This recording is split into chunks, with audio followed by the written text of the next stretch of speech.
From Dublin, International Rugby, Ireland versus England.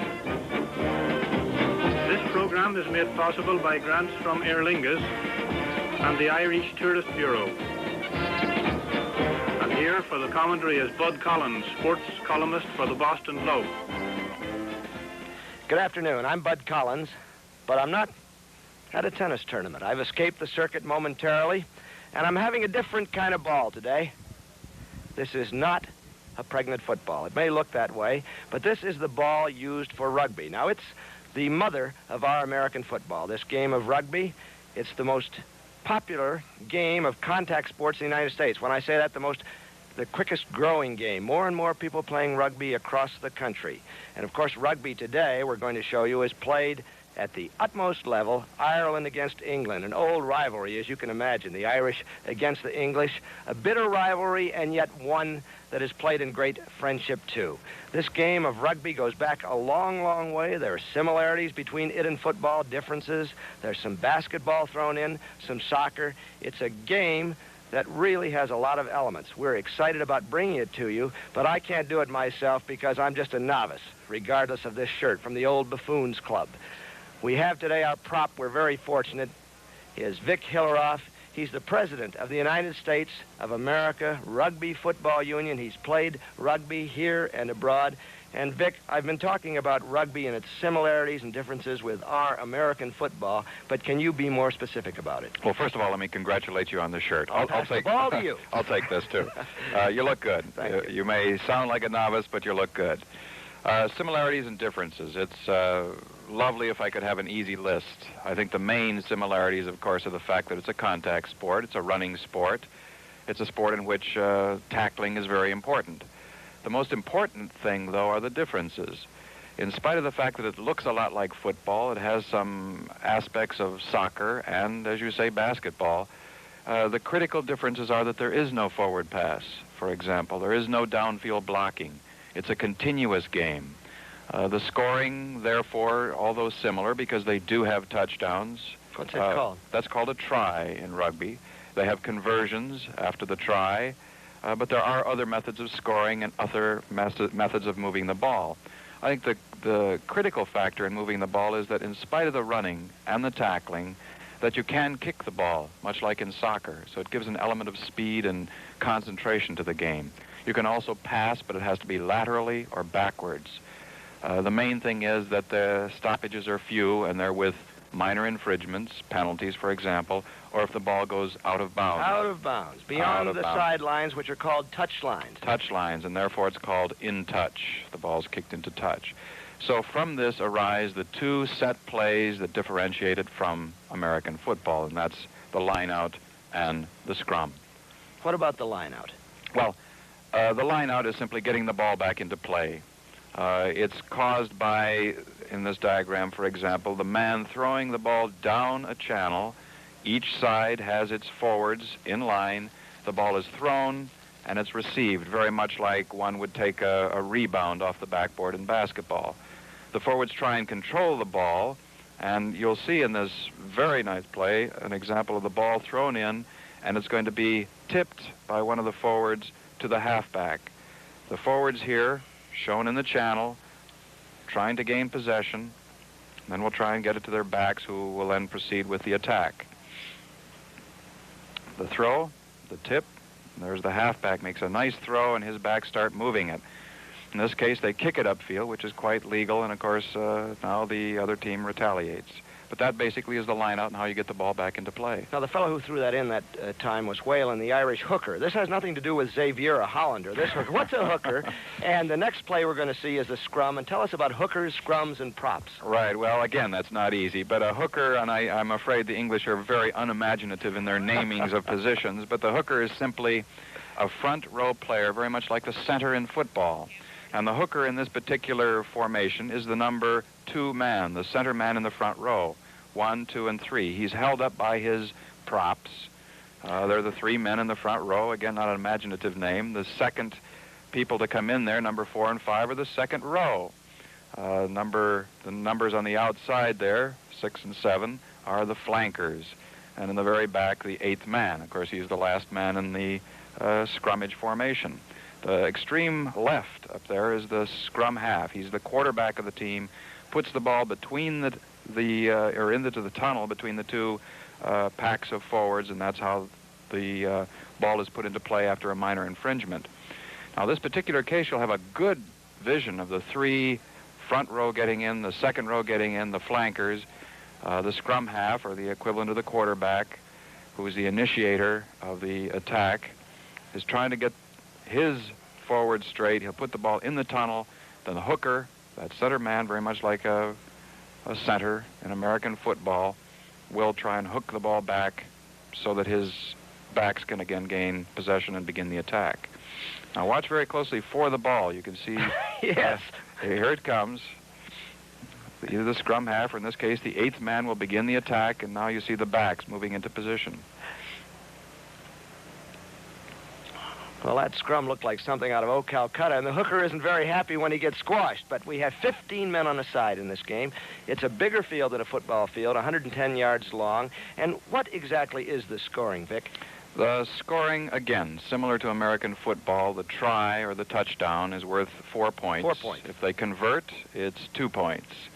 Two other means of scoring are the penalty goal. In other words, if it's a major infringement rather than the minor infringement for the scrum, is 3 points. And you can, even while the play is being enacted, drop kick. On the run. On the run, just like they did in football some 40 years ago. So that's worth 3 points as well. That's worth 3 points.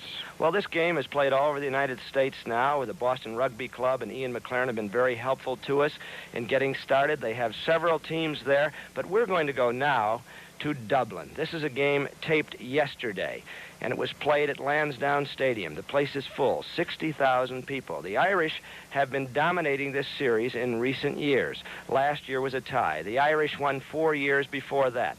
So when we go there, you'll be hearing the voice of Fred Cogley of Radio Telfis Erin, and he'll be describing the match in Dublin. So let's go back there, Dublin against England. Martin Cooper, the English fly half, to start the game. Referee Palma de France checks with the Irish captain. They're ready. And so this 89th international between England and Ireland is on. Moskeen can't hold the greasy ball. Young, the English scrum half, number 9, tidies up.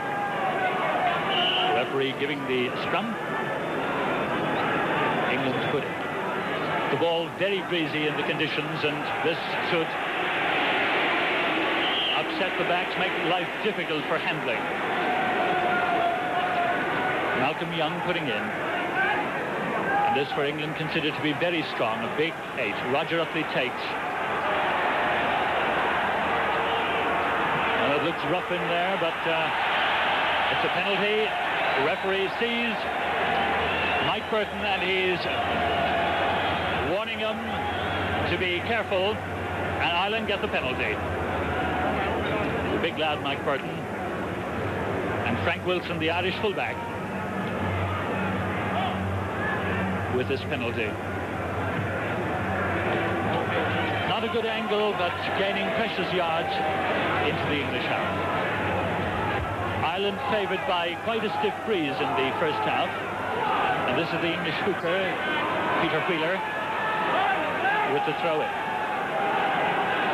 Front of the line out there for Ireland. Pat Whelan, number 2. Just behind him, Hilarov. Wheeler's throw. Popped down by Bowman. Young. And it's a penalty against England for lifting. And a chance for Ireland. Because Billy Bowman was lifted there in the line-out. And any assistance like that is against the rules. So Frank Wilson going to kick the touch. And making no mistake, finding a good touch, brings Ireland up to the 22 yards or 22-meter line. It's 22 meters from the England goal line. It's Moskeen for Ireland, standing a second in the line-out, opposite Billy Bowman. Nigel Horton stretching his right hand forward. Aiken gets a tap down. That's clearing, losing it. Utley feeding it out. Corliss kicking for England. Not gaining any ground. The ball crossing the touchline without a bounce. And that man, number 12, that we just got a shot of there, Charles Kent. Considered there he is running back. He's a very big English centre and could cause Ireland some difficulties if he gets up any steam. The line out about 10 metres outside the England 22. And the Ireland hooker Pat Whelan from the Garryowen club to try. Number 7 there for Ireland at the back is Shea Deering. Number 8, Willie Duggan.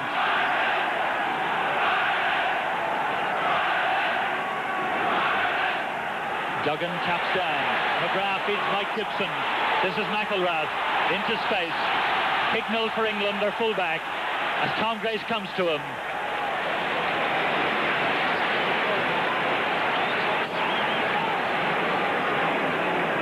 Still outside England's 22. Good piece of work there at the back of the line out by Willie Duggan. Moss Keane there in the front. Phil Orr, number 1. Tom Peary, number 3. Then Ronnie Hayton. Mustachioed figure of Roger Utley at the back of the English line. Tony Neary also there opposite Deering. Awkwardly back on the Irish side, or trying to get it. Deering tidies up. England trying to ruck it back. Moss Keane feeds it out. This is Gibson. Gets by Neary on halfway. A lovely dummy by Gibson up to the 10-metre line, going through, and he's fed it out to Bowen into the 22. Hicknell for England. Mike Gibson showing that class that has made him one of the greatest rugby players in the game. Brilliant dummy by Mike Gibson.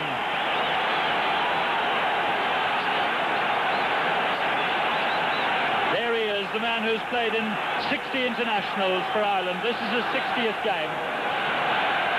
At 34 years of age, still playing brilliantly.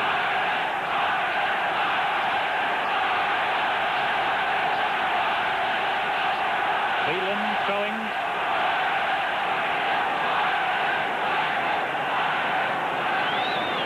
Inside the England 22.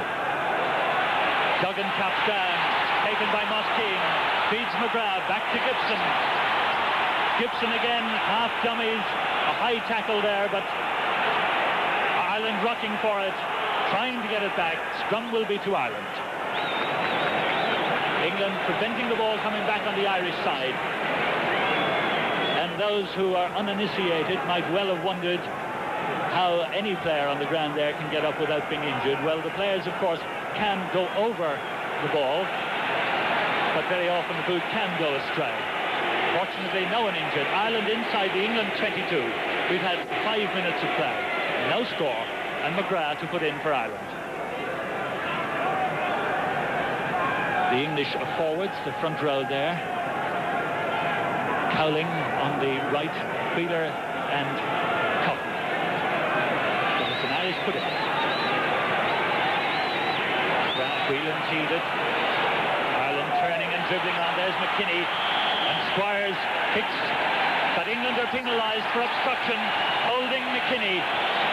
As he went through then, it's a penalty to Ireland and a chance for Ireland to open the scoring. About 5 yards in from touch, Mike Gibson to take the kick, and he's come about 3 metres outside the 22. Mike Gibson, who scored 94 points for Ireland in his career. Only one other player, Tommy Kiernan, scored more than 100.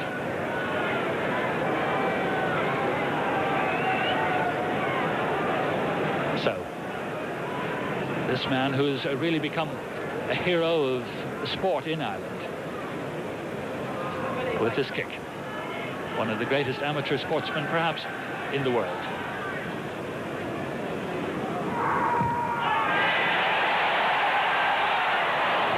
Right of the post and wide. Relief for England, perhaps. A good effort. No score still then. 7 minutes gone. Martin Cooper with the restart for England. Moss Keane fighting for it. Ireland trying to hold the English forwards. That's McGrath. Cooper underneath it. McGrath putting his men onside. Cooper calls for the mark and gets it. Both feet steady on the ground, making a clean catch, calling for a mark, and so he gets what is is, in effect, a free kick. But meanwhile, play held up while Willie Duggan gets some mud taken from his eye.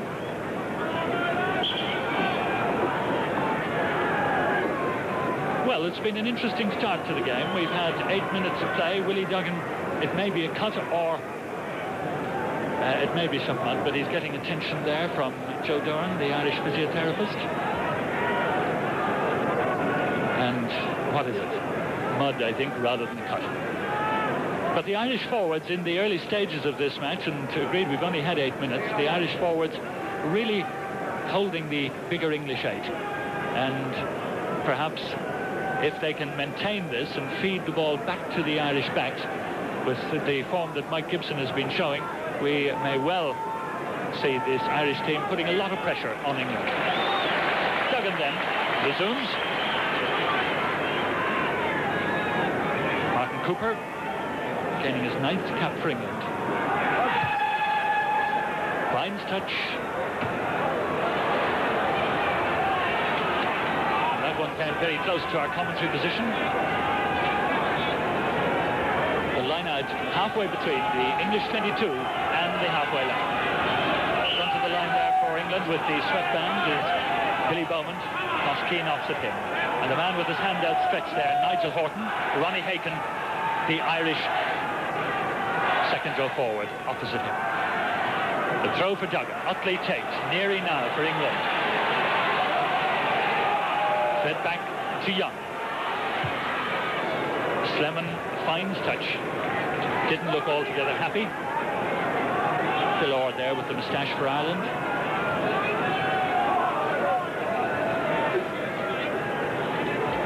Phil Orr, 26 years of age.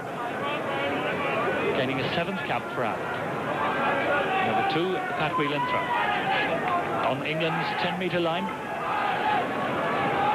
lot of forwards going around the place. The ball bouncing there, as you saw, knocked on by England, so the scrum is to Ireland. Any player not making a clean catch and knocking the ball forward, of course, concedes a scrum to the opposition. And the advantage, of course, is to the side putting in the ball.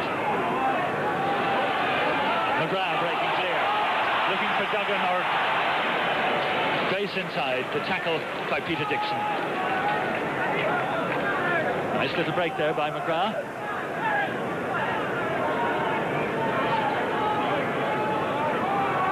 Referee Palmade from France. 10 minutes gone, no score. Still a lot of umbrellas up on the ground, very slippy. Horton tapped down. This is Cooper, as Deering came to him. A testing kick for Wilson for Ireland. Takes it well, gets by one tackle, and very coolly picks his spot. Well done, Frank Wilson. Difficult ball to deal with, and stranded outside his 22-metre line. He couldn't kick directly for touch without bouncing the ball, and so he gained a lot of ground, and valuable ground there. The referee wanting those two lines to be quite distinct. Bowman waiting for the throw from Wheeler. Beautifully taken there by McKinney. Ireland trying to feed it back. Just on halfway. McGrath trying to take it back. Whistle goes. Referee gives the scrum to England. Number 1 there, Phil Orr. Finding it rather comfortable sitting on one of the English players. But it's in these set scrums that a lot of hard work and industry is expended. Good heel by Wheeler. Utley gives it to Malcolm Young. England losing possession, and England penalised. Roger Utley seen to throw a punch. The referee indicating that he's not going to stand for any of that, and the penalty is to Ireland. Roger Utley, the English captain, and I'd say a little disappointed there because they did get a good possession from the scrum, but were unable to turn it to account. Ireland not having any shots at goal from long range, content to gain ground. The angle not a very wide one, so Wilson only gained about 10 metres from it. Wilson, who played for Ulster throughout the interprovincial campaign and who really leapfrogged into the Irish team against Wales. Wheeler's throw, halfway between the English 22 and halfway. Buckley takes possession for England. In the loose ruck, Ireland penalised. Willie Duggan caught going round the wrong side of the ruck. And if you go into an offside position, the penalty is to England and Alistair Hicknell, the fullback. Brings play into the Irish half.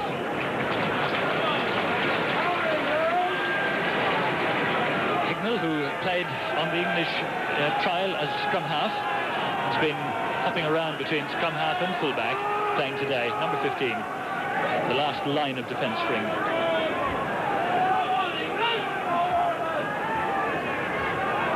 Whelan's throw, not going in straight. The whistle goes. Referee, however, sees that Ireland were lifting and has penalised Ireland, and the penalty is to England. That's twice the referee has penalised a player, and Hicknell is going to have a shot at goal from about 5 metres inside the Irish half and 15 metres in from touch. So he's on the left of your picture, and that gives you an idea of the angle. The distance, about 55 metres. Well, I was saying earlier on that Ireland were playing with the assistance of quite a good breeze, but for the moment the breeze seems to die down a little bit, which will be to Hicknell's advantage. And the silence, which once attended the kicking of a penalty, not now as noticeable.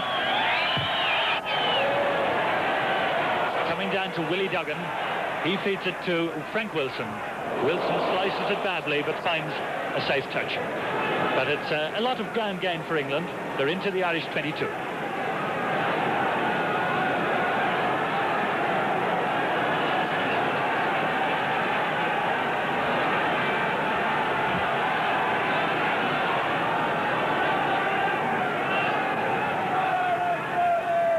Wheeler's throw. Nicely taken by Utley for England inside the Irish 22. This is Cooper, the dummy scissors. Very nicely out to Hicknell. Good work by England. Chance for Squires, but Bowen is back for Ireland. Dive for it.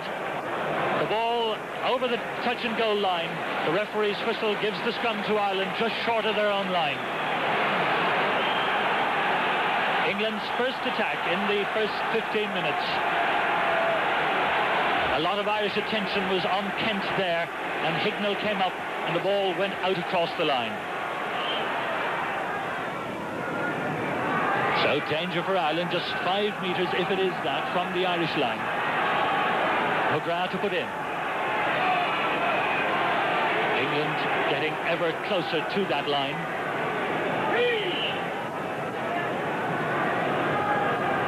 Number 7 there, Tony Neary, who came on for Mike Rafter. Mike Rafter, who was injured and couldn't take his place.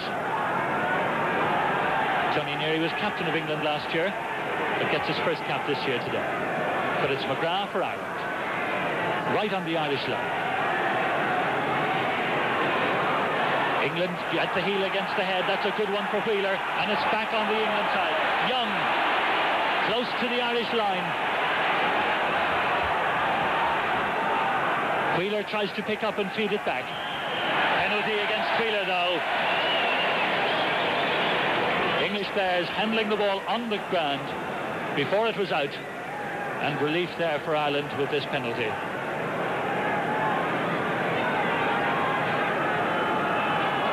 So Frank Wilson finding touch outside the 22. Well, Frank Wilson in Cardiff in his first international made 1 or 2 mistakes in not finding safe touches. Today, he may not be getting the distance, but he's certainly finding the touchline.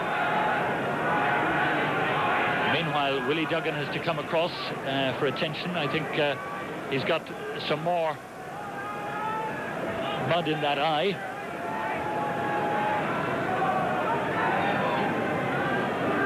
And whatever he's been at, he's got a lot of trouble. The referee, Palmad,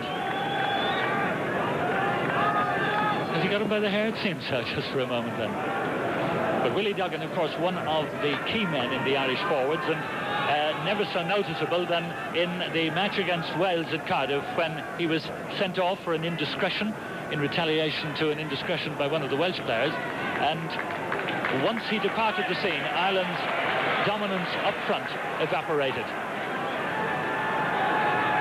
Very strong there at the end of the line-out, capable of winning a lot of good possession from those throw-ins. So Wheeler throws for England. 18 minutes gone in the game, no score. Malcolm Young turning into his own forwards. Wheeler now feeds it to Cooper, coming into the 22. Wilson for Ireland takes well and finds a safe touch. Under a lot of pressure, he did very well.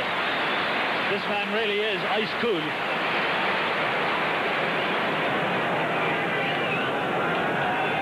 But with the ball as greasy as it is today, those high kicks must be a nightmare for any fullback.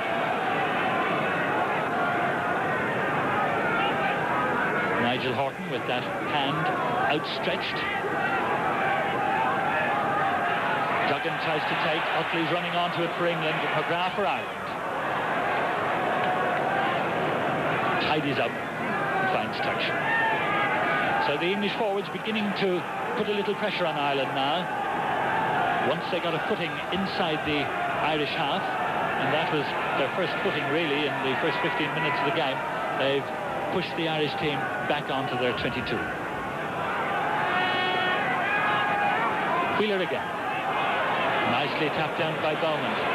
Now it's out to Corliss. Corliss the straight burst, well tackled on the 22 by Gearing. England trying to feed it back.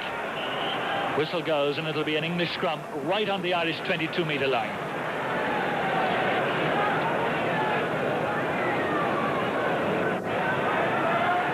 One of the features of modern three-quarter play is the straight, strong burst by one of the centres. And we saw there Corliss not generating a great deal of pace, but it took two men to stop him. Young, tackled by McGrath, feeds it back to Utley. This is outside very nicely to Hicknell, blocked by Gibson. Well, Mike Gibson always pops up and does the right thing.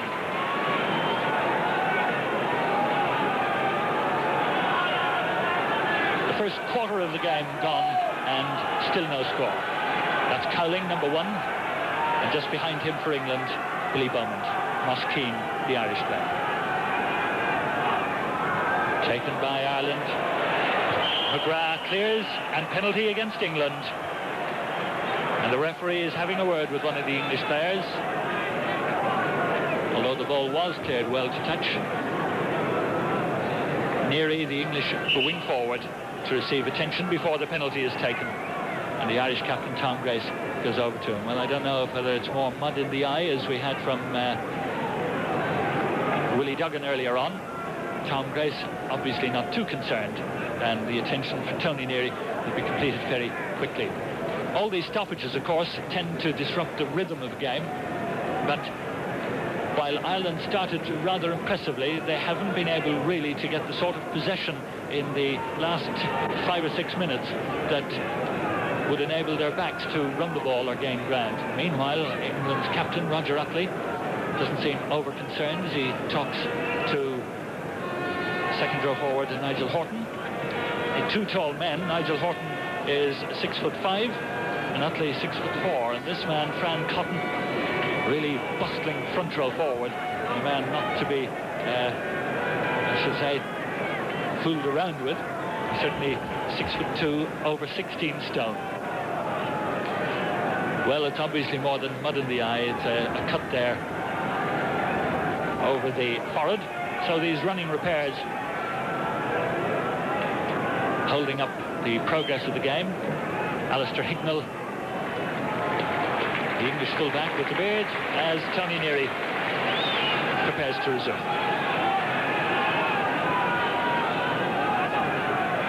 So Frank Wilson finding a safe touch. Brings play to the Irish 10-metre line, and Peter Wheeler England's hooker throwing. This throwing-in function was traditionally occupied by the wingers, but now it's the hookers tend to do it. That looks like a penalty against England for obstruction. Tony Neary grabbing hold of one of the Irish players, Shea Deering, coming through on it. And Wilson brings Ireland back outside their own half. Two rather silly penalties by England, giving Ireland a lot of relief. Better one from Wilson this time, halfway between the halfway line and the 22. Cowling, the English top forward, 32 years of age, and there at the back for Ireland, Shea Deering, Willie Duggan in front of him, and with the sweatband protecting a stitched eye is Stuart McKinney. Aiken couldn't get up for that, and it's England waiting to take it back. Beautifully fed back. This is Young. Tom Grace, the Irish captain, outside his 22. Taking on Slayman. Conceding the throw-in. And in that sort of a situation, the fact that Tom Grace attempted to run through his opposite number is something of a statement of intent. Meanwhile, Wheeler throws, and this halfway between the Irish 22 and halfway. Taken by Utley, cleanly caught at the back of the line. Young waits to feed Cooper. That's Cooper now. And this is Charles Kent, and a beautiful tackle. Beautiful tackle by Alistair McKibben, and the penalty is to Ireland.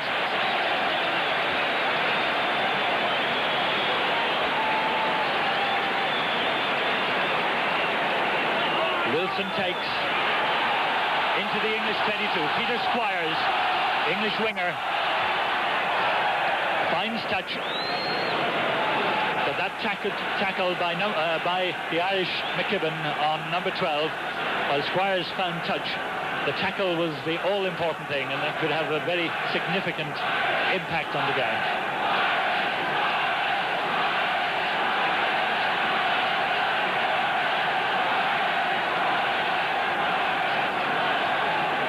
Whelan throwing for Ireland. 25 minutes gone in the game. No score. Duggan taps down. Ireland in possession. McGrath waiting. And this is McGrath. This is Bowen into the England 22. Covering is Hicknell and Cooper. That's Cooper. 10 yards from the English goal line.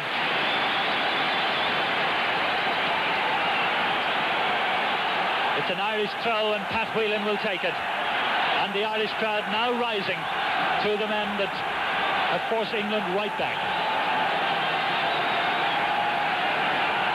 6 is McKinney, 5 is Hayton, 9 there on the left, Robbie McGrath.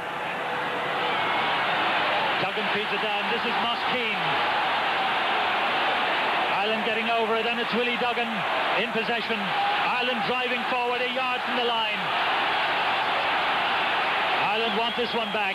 The referee is looking for it. It looks as if England may get it. England forwards doing well to hold the Irish back, but it's an English scrum. Good work by the Irish. The English defence then just looking a little uncertain. Tony Neary having dispensed with the bandage over his eye. Trying to gain 1 or 2 metres before the ball goes in, but they'll have to go back to the mark. So you can see how close they are to the English goal line. Ireland looked as if they might have been offside. A good break by the scrum half, Young, out to the 22. Finds touch.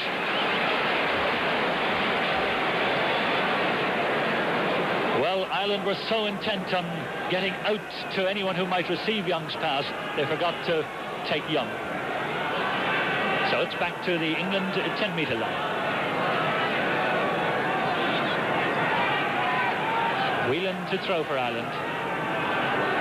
Number 7 there for England. On the right, Tony Neary. Number 8, Roger Utley. And on the left, Shea Deering for Ireland, number 7, as Whelan throws.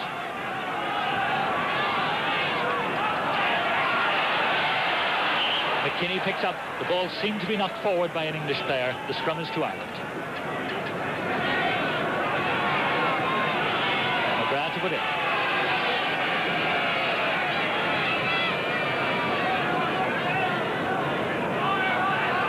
The rain, which preceded this match, easing quite a lot now, but the ball still very greasy. As McGrath puts in. Good heel by Whelan. Gibson takes. McElrath. Long one to Grace. Grace kicks on for Wilson. Wilson, the fullback, boots it along, but the ball crossed the line without a bounce from his kick.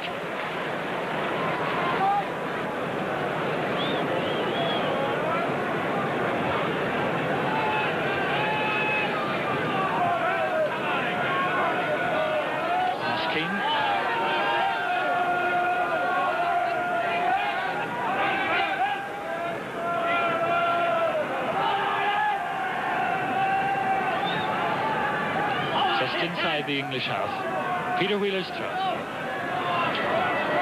Young. Penalty against Haken. Ronnie Haken there, foot tripped the scrum half. Acknowledged that it was accidental. But the penalty to England. And Alistair Hicknell.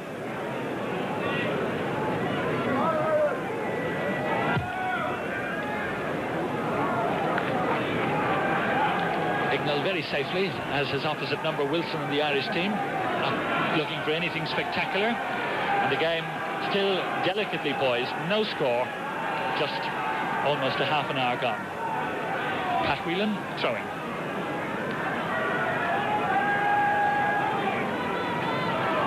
Nicely taken by Willie Duggan for Ireland. Can he feed it back? It's in there somewhere, and it's back on the English side, and it's Young. Ball coming off Tom Grace's boot, so it's an English throw.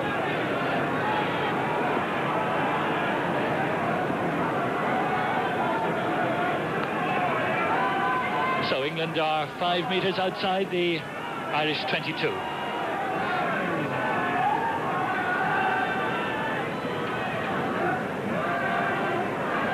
Taken by Utley, fed back awkwardly. Pat Whelan's boot. Slayman for England. There's nowhere to go there except into touch.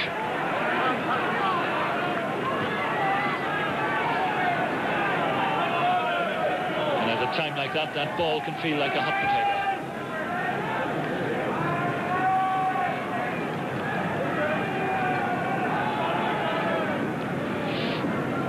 Hilarov and Moskeen at the front of the line, and Tom Feary just behind him.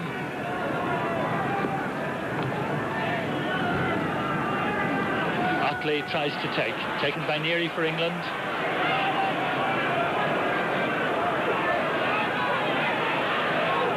England fighting for it. An Irish player offside. And the penalty is to England. Shea Deering. Penalised, so Hicknell apparently not going for goal, going to gain ground for England to try and gain a footing deep into the Irish 22. Who plays for Bristol and Cambridge. Finds touch just outside the 22. And the large crowd gone somewhat silent, a little apprehensive, one feels, waiting for something to spark this game into real action. Pat Whelan, throw. Just outside the Irish 22. Nigel Horton going high for it. Cooper can't hold it. With him is Neary. An interesting question there as to whether there was accidental offside, because there was no way anyone could have tackled the scrum half. And it's Willie Duggan who's accused of being offside. Oddly enough, penalty might have gone the other way, but it's a penalty in a very kickable position for England.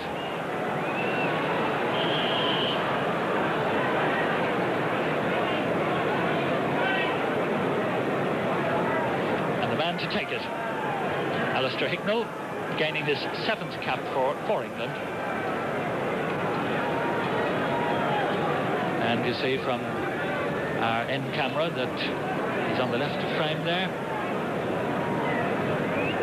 not a difficult kick by any standards. That is when you're sitting on the touchline. And so, just 33 minutes into the first half, England with this chance of going in front. Well, it's a bad one. He topped it. It went under the bar. And that's a chance that Alistair Hignell will be sorry that went a-begging. So, Gibson restarts again. Taken, couldn't hold that one for Ireland. Nicely taken by Deering. Whistle is gone. A slight contretemps there. Fran Cotton and Shea Deering.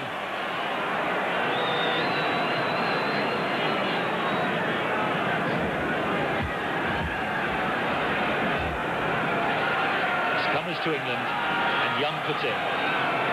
Wheeler's healed it. Well taken by Utley. Not a very good kick, though. Bowen catches for Ireland. Crosses the touchline, so it's an English throw.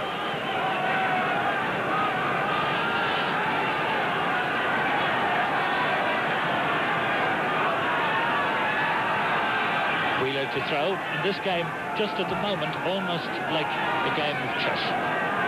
Rather slow and pedestrian, waiting for someone to make the first decisive move. Dixon feeds it back to Young. Whistle goes. The penalty is to Ireland. Scrum half going back into his own players. And that was the infringement that we saw earlier on that wasn't penalised. Frank Wilson then, to bring Ireland perhaps out of their own half. But he too intent on making sure of his touch. Does get them out of the half, but only by about a metre. But apart from 2 kicks which he had to deal with, Frank Wilson really hasn't been tested, and neither indeed has the English fullback Hignell, so that is a fair indication of how this game has been played in the 35 minutes we've had. Mostly up front among the forwards.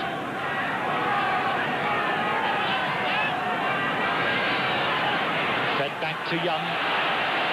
Seemed to knock it forward. Referee not giving the scrum. Waiting developments. Comes back again. Now to Cooper. This one down towards the Irish 22. Wilson calls for it.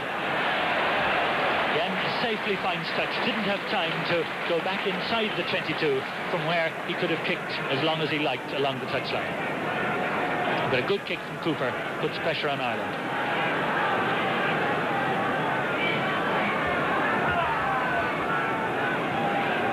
So, 4 minutes from half-time, not counting what additional time the referee may add on for the stoppages that we've had.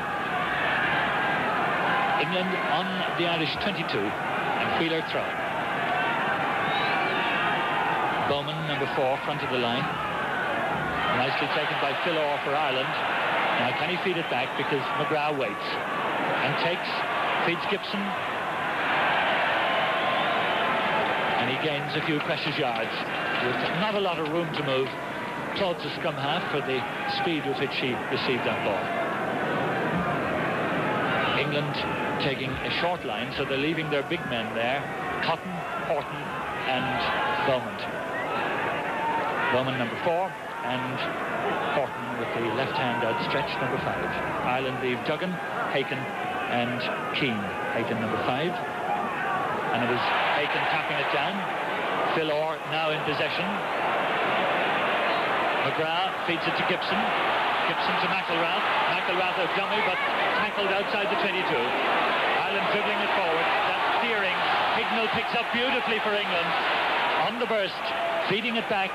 Now it's England's advantage. Cooper, Corliss for England. The kick for Squires. Gibson covers. The ball beats them to the touchline. Chance may be lost for England there, because if they had moved the ball along the three-quarter line, well, they might have given Squires on the right a run for the line.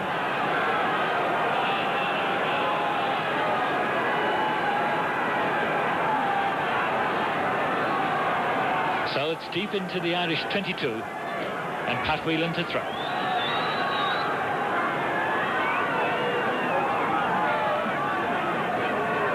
From half-time, not a time for Ireland to lose their concentration. Beautifully taken by Willie Duggan at the back. England trying to get over it. McGrath boots it for touch.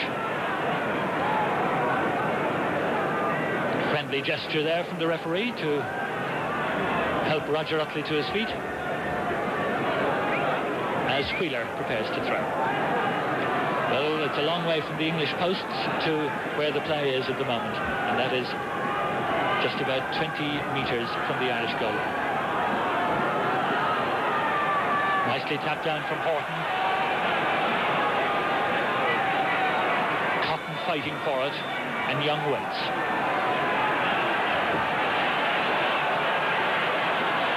Well, it's in there somewhere, and the referee obviously feels there's a chance of it coming out because he's letting them fight for it, and there it is. Out to Kent. Hignell boots it on. Wilson deprives him of it, and Deering takes it away. Beautiful tackle there, but it's McKinney in support, steadying it down, and Ireland feeding it back. McGrath. Knocked on by McKinney, or by McKibben, but it's offside against England. England were offside, and Wilson takes the penalty. Feeding it to McGrath, out to Grace. Grace to Gibson. Nearing tackle Gibson. Young in possession for England. Whistle goes, line out to Ireland. No quarters asked or given in those sort of situations. And so, almost into injury time in the first half. Ireland beginning to generate a little momentum. Billy Bowman there for England, trying to stop them. Whelan's throw. Referee telling him to hurry it along. Referee won't be happy with that as it comes on the Irish side. The ball wasn't straight. The referee asks England, do you want a scrum or another throw? And they opt for the scrum.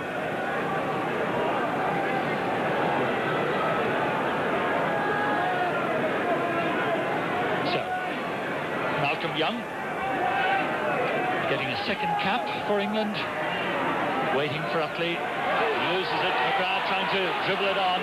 The referee in the way. It'll be an Irish scrum. It might well have been an Irish penalty if Young had touched the ball, but apparently he hadn't.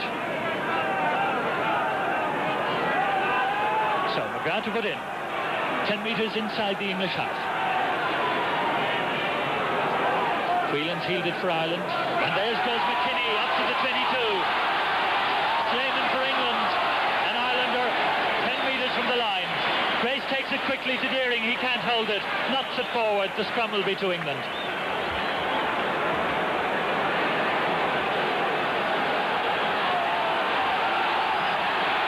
McKinney several times has broken away from scrums in those sort of situations with the ball at his feet, and it's a tactic which paid rich dividends just then. A minute and a half into injury time. Back to Cooper. Crosses line. This could be tricky for England. Bowen is waiting for it. So is Squires. England knock it forward, and that'll be a scrum to Ireland. If the referee sees the advantage going to England, which he does, the scrum is to Ireland, and Martin Cooper really did put the English team under a fierce amount of pressure just then. That was most uncharacteristic, and really giving the initiative to Ireland 2 minutes into injury time.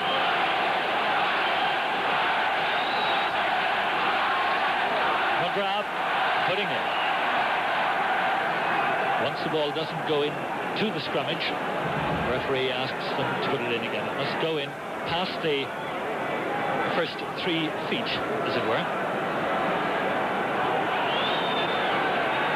So, McGrath for Ireland. Whelan's healed it.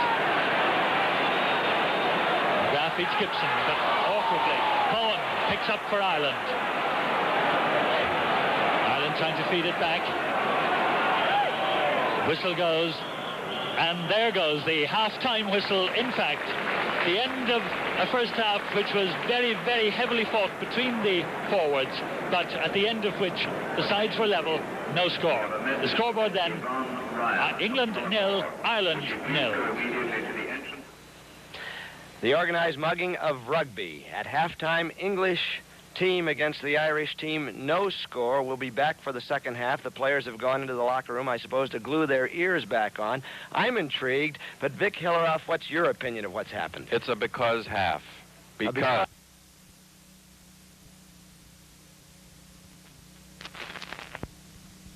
But finds the touchline.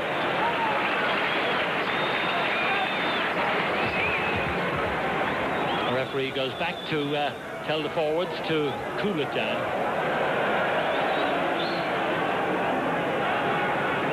And while Ronnie Haken picks himself up and goes back, one of the English players, and it looks like Peter Dixon, decides to get some attention to that knee of his. Roger Utley, his captain, beside him, and these two, of course, clubmates, Gosford. And as you can see, the huge crowd at Lansdowne Road packed in, and I should say at the moment feeling just a little tense, because this game could go either way. One score could turn it right around. And one gets a feeling that perhaps the first score could be the winning score.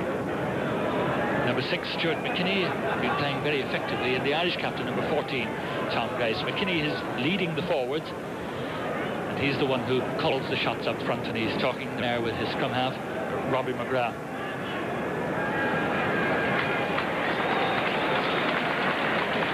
The Irish crowd giving Dixon a round of applause as he prepares to continue. Still inside the Irish 22. 13 minutes gone in the second half. Still no score, and still all to play for. Neary in possession, tackled by Duggan. Ireland bringing it out, but it's knocked forward there by the scrum half. Whistle goes, Irish scrum. Awkwardly back to the English scrum half. Could only get a hand to it, and although he got it on the bounce, Ireland get the pudding.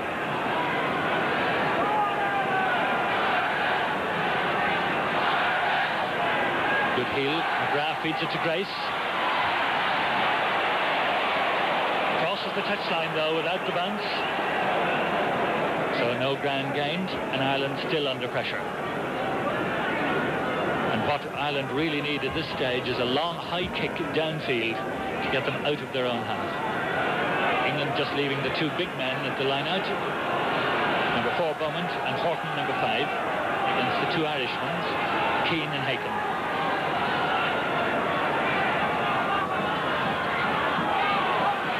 Fed out to Cooper. Cooper, well tackled, feeds it into Dixon. Outside Ireland's 22, and the the scrum half gains a lot of ground, and Ireland are now just 5 yards short of the line. Tom Grace covering back there, seemed just a little hesitant.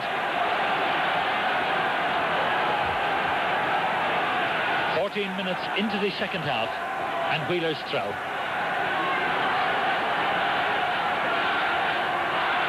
Beautifully taken there by Dixon. Here goes Cotton. He loses possession, the ball going forward, and it's Gibson breaking clear. Out to Wilson, and relief for Ireland.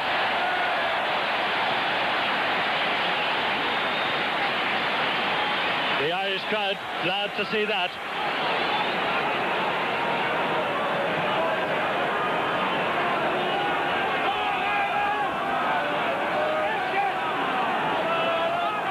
Beaumont. I suppose one could call that a nonchalant look, but he's very intent on winning the ball. And he does, in fact, and it's Dixon who collects it from him, but he's turned very well by Ireland. Ireland trying to get it back, and Ireland succeeding. Duggan feeds it to McGrath. McGrath turns it inside to Deering. The pass was forward.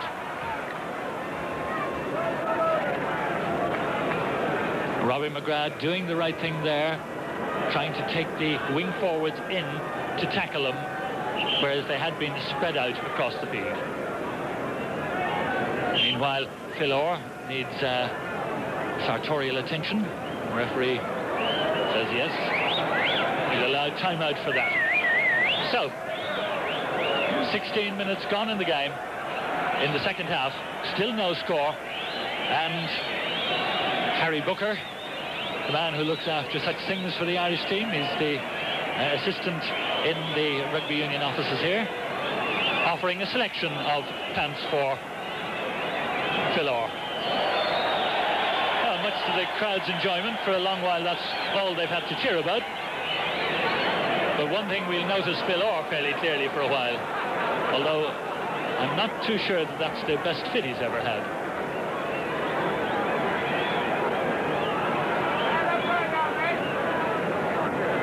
Well, the English scrum half seems to enjoy it. Malcolm Young prepares to put it.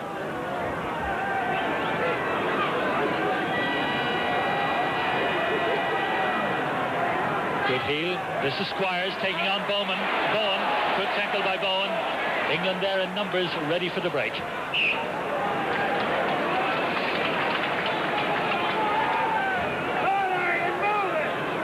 Peter Dixon, number 6.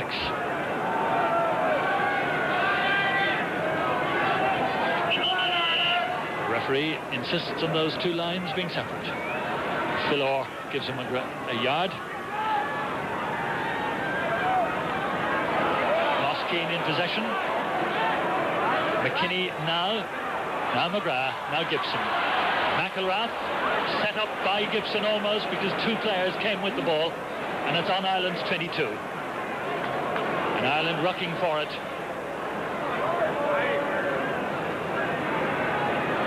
No sign of it coming back. England get the scrum.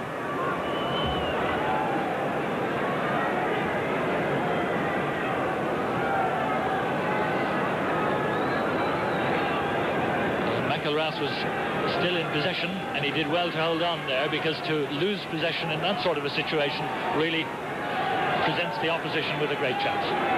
So it's just outside Ireland's 22. Young feeds Cooper. He's got Squires outside him. Gibson blocks the kick. Bowen picks up and gives Cooper a ride.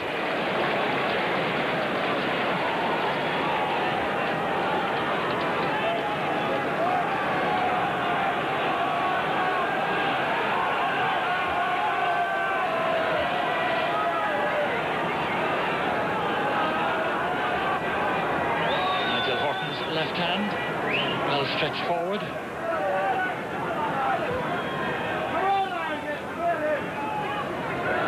Tony Neary tackled by Deering.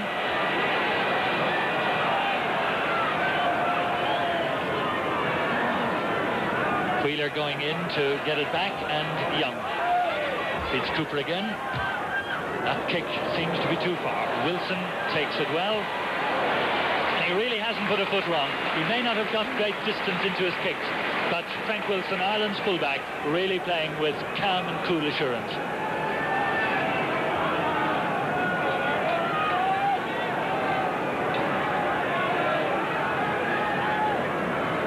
Again, the short line out for England.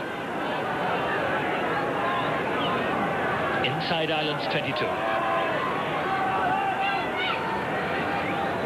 Taken and deflected back to Cooper. A long one out to Kent.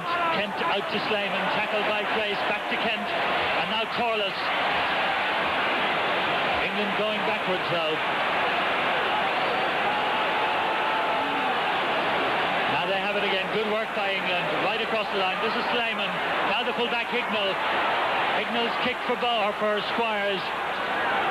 Squires picks up, feeds it back, booted on. And there's a chance for Cooper. He's in. It's a try. Everybody looking at it. And Martin Cooper scored for England.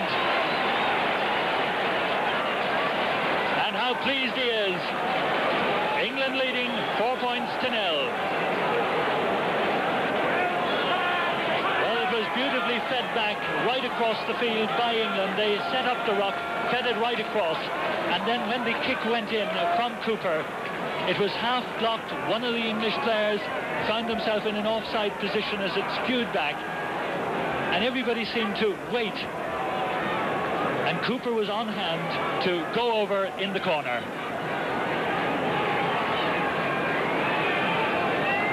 "21 minutes into the second half, and Ireland now trailing. And Alistair Hignell with this chance to convert that try and make it 6 points to 0. That's the angle, right on the touchline.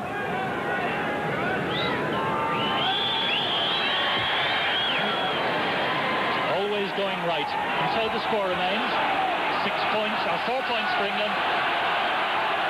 Ireland yet to score. This program is made possible by grants from Aer Lingus and the Irish Tourist Bureau. This is PBS, the Public Broadcasting Service.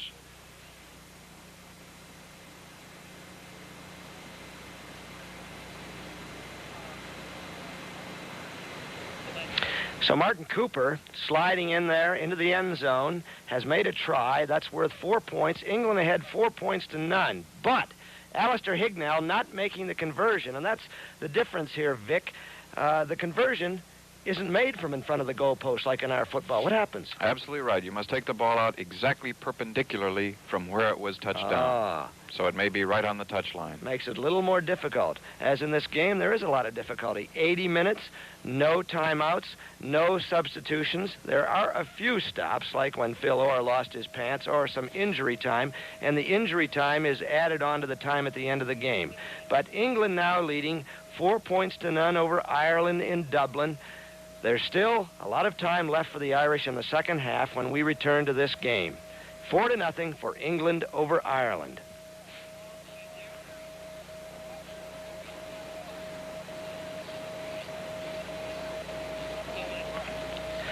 Now, this time, for the first time, Vick Hilarov, there'll be a United States team playing against this English team, the first trip abroad for the United States. That must be a great thing. It is, indeed. We're very excited not only about the tour itself, but about the United States' chances on the foreign scene. Now, I'm told these players are amateurs. Are they really amateurs like mighty Manus McDonald from the Boston Rugby Club who'll be playing for the United States? Nothing under the table? Honest to God, amateurs? Absolutely, absolutely. Players on the lowest club level right up to the international level, especially in the United States, pay their own expenses.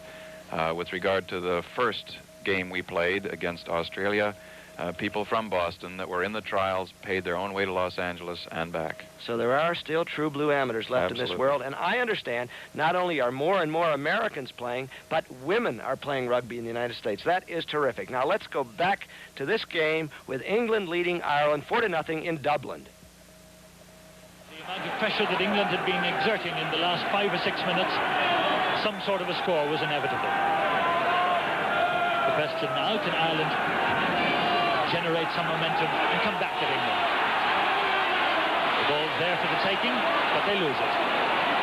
Cowling feeds it out, and here's Wheeler, the hooker, up to halfway. McGrath blocks the pass.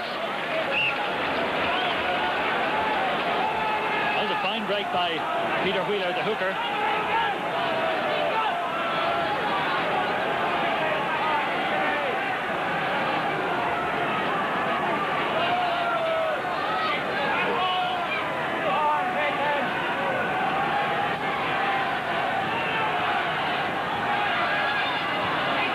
Wheeler again.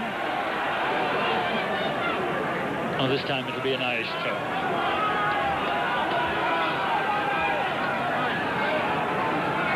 Well, in the middle of that line out at the moment, a little bit of pushing and shoving, which isn't quite allowed. The referee in a good position, keeping an eye on things, as Pat Whelan throws. Willie Duggan in possession for Ireland, outside the Irish 22. McGrath robbed, but from an offside position by the English top forward, Fran Cock. Frank Wilson comes up to gain some ground.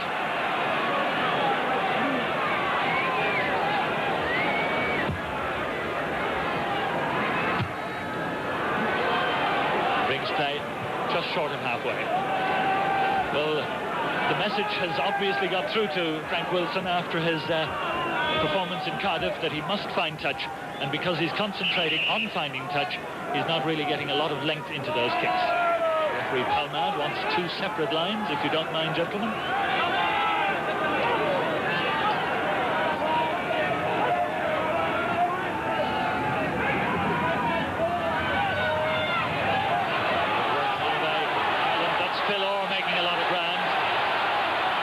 Turning beautifully and feeding it back.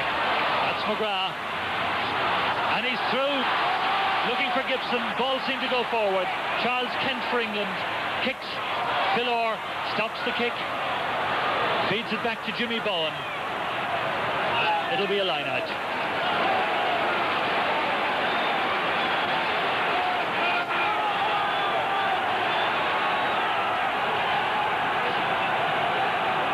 McGrath, the Irish scrum half, number 9, showing a lot more trust in this match than he did the last time, taking a lot more on himself and therefore doing a lot better.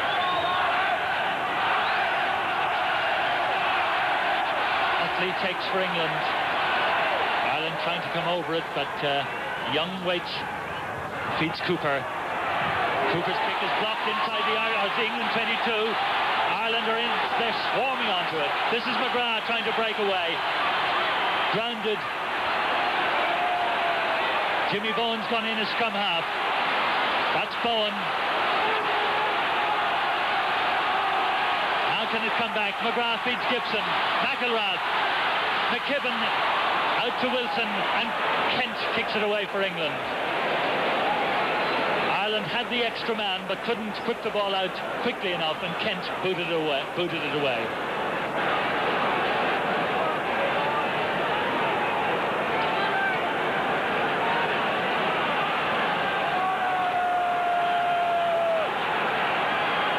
On the England 10-metre line,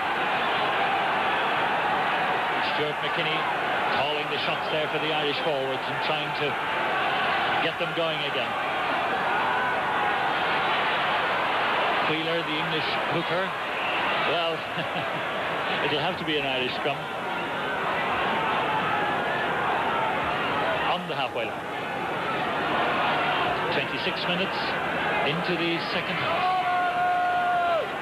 Ireland trailing by 4 points. Ra in trouble, but the referee will ask him to put it in again.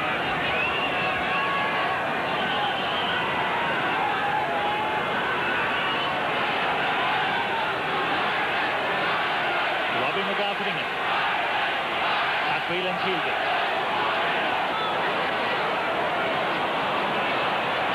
Ireland trying to come through on it. No sign of the ball. And the whistle goes and the referee gives the scrum to him. An Irish hand tried to go down and pick it up and failed.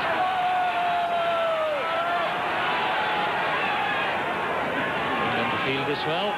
Cooper kicking into space, running onto it is Wilson.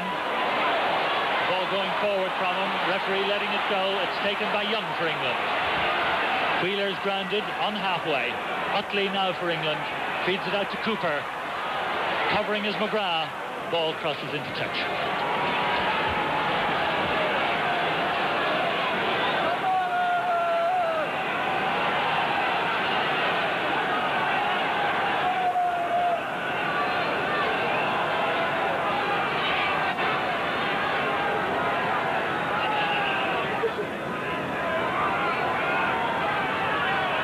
Between the Irish 22 and halfway.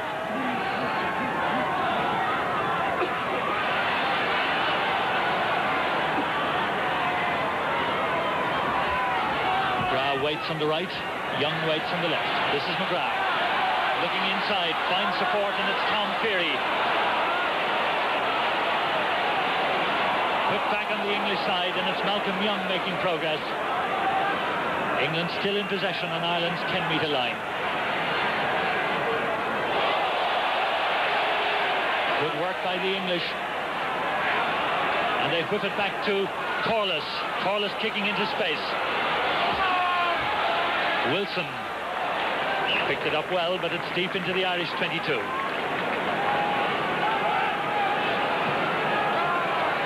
And there will be a stoppage because one of the English players out in the middle of the field is injured. And it's Peter Dixon.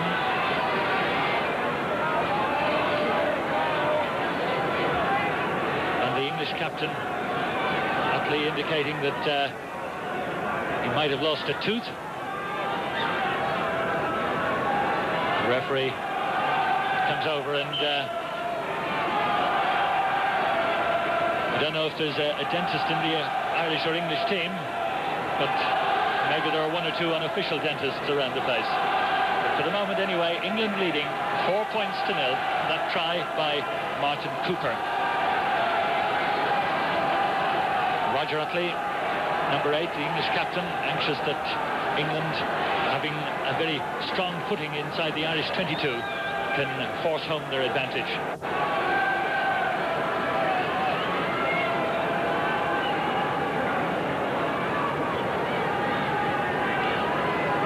So, the large crowd at Lansdowne Road now enjoying a bit of late evening sun after a day of rain. Wonder whether Ireland can hold England out and come back and get back into this match in the last 10 minutes. 10 metres from the Irish line. Wheeler, the English hooker, throw. Neary picks up. This is Neary to Cooper.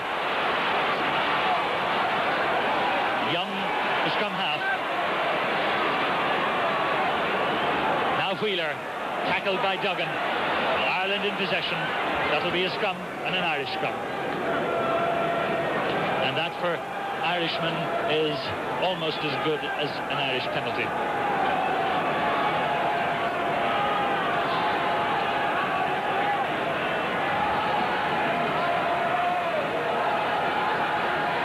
McGrath feeds Gibson. Gibson down to Hicknell. Hicknell on halfway for England. Really couldn't do a lot with that, and Ireland have gained a lot of ground. As far as Hicknell was concerned, the thing was not to make a mistake. So 9 minutes to go, and 9 minutes for Ireland to change that scoreline.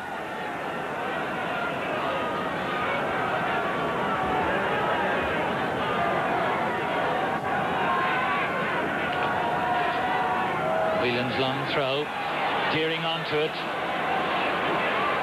Mike Gibson picks up, feeds it out to McKibben.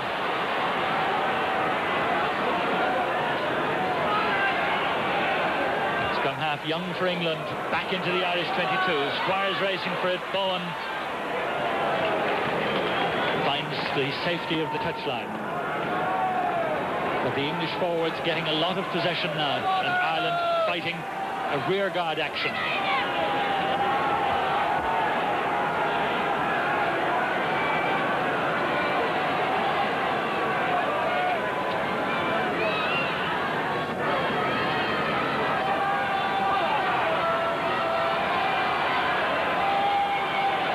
Nicely tapped down, and here goes Bowman, turning well. This is Cooper. He's got Squire outside him. Why did he kick? Nicely taken by Dixon for England.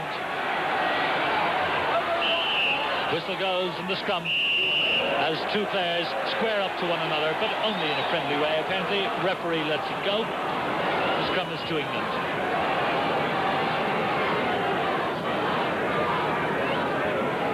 Very close to the Irish line, and the Irish defence now very much stretched.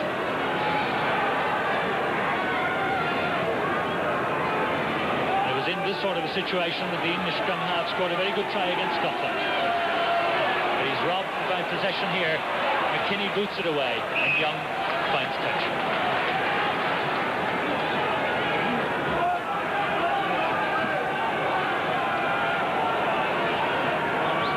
Peter Squires, the English right wing.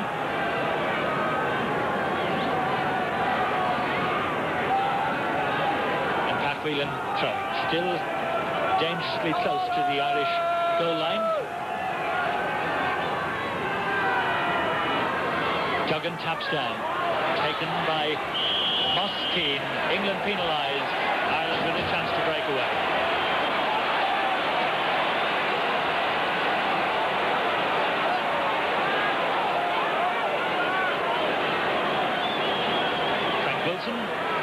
inside the 22.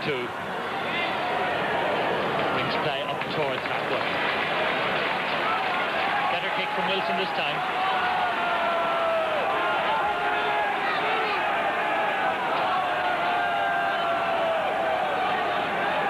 Those forwards, I say, beginning to feel the worse for wear.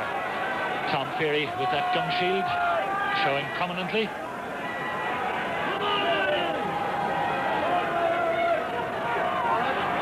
Nicely taken by McKinney. This is McGrath.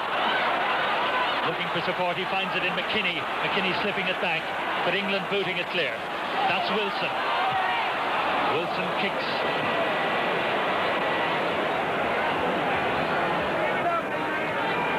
The kick crossing the touchline without a bounce, so the line out is in a line from where it was kicked.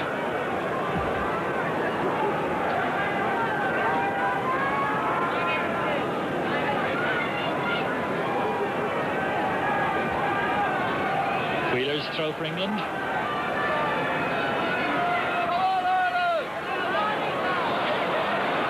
Ireland lucky to get away with what seemed to be a knock-on by McGrath there. Gibson's kick from inside the 22 brings play into the English half.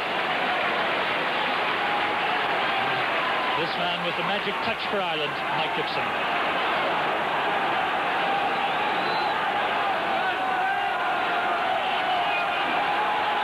So 5 minutes left in the game.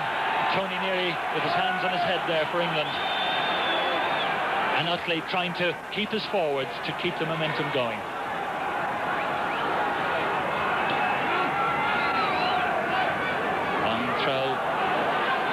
By Neary. Whelan tackles Neary. Neary feeds it back.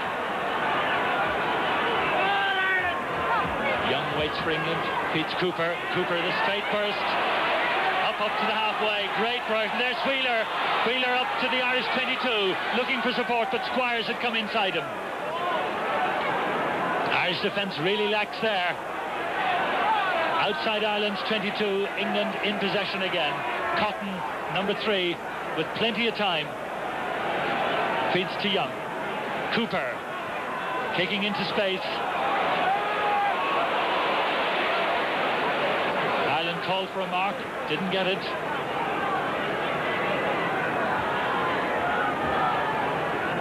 England still poised. As time ticks away, referee waiting for Young to pick out. He feeds Cooper. Kicking into space, Bowen calls for a mark and gets it. Peter Dixon.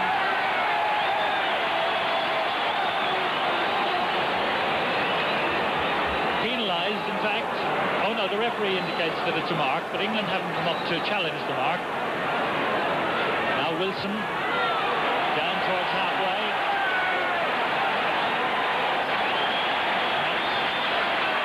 Throw on the halfway line. Well, are we going to see a dramatic turnaround in the last 3 minutes? Ireland have all to gain and nothing to lose. Trailing by 1 try to 0. They've got to throw everything now into attack.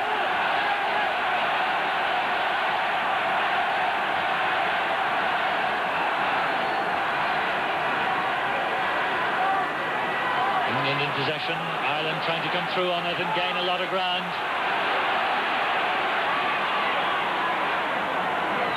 McGrath points as much as to say, there it is. But it's not coming back on the Irish side.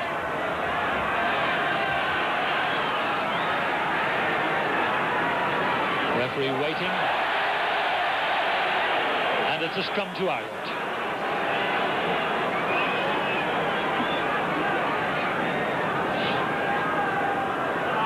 Stuart McKinney there with a few words to say for anyone who cares to listen. England holding on to their lead, 4 points to 0. McGrath to put in for Ireland. 2 minutes left in the game, plus injury time. McGrath takes and kicks for Grace into the English 22. Hicknall's onto it for England. Grace is there for Ireland and tackles him. Ireland are swarming on. It's back on the English side. Slayman finds touch inside the 22. Well, if there is to be drama and excitement in this match, it'll have to be packed into the last minute and a half.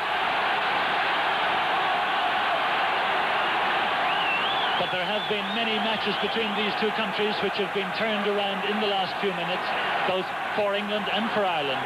At the moment, it's England leading 4 points to 0 and Ireland pressing.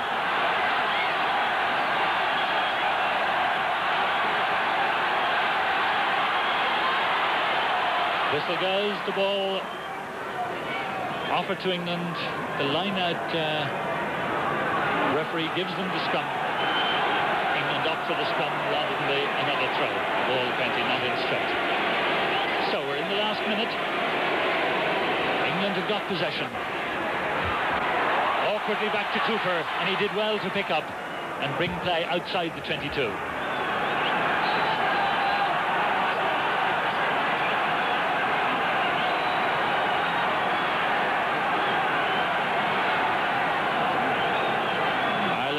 To get on with it. They should be, because we're going towards injury time. Whelan to throw.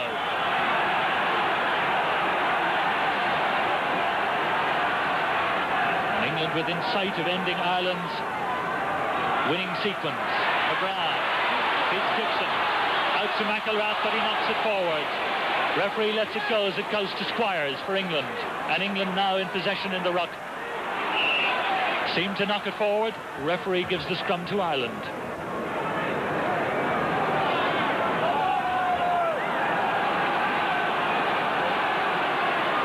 And we are now in injury time. Referee looks at his watch.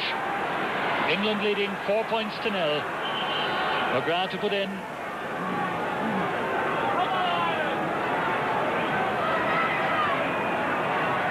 England heeled this one against the head, and that's one that they needed.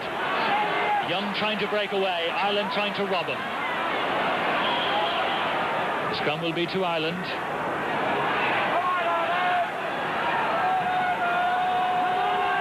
Every second's delay is a second lost as far as Ireland is concerned, and a second nearer to victory for England.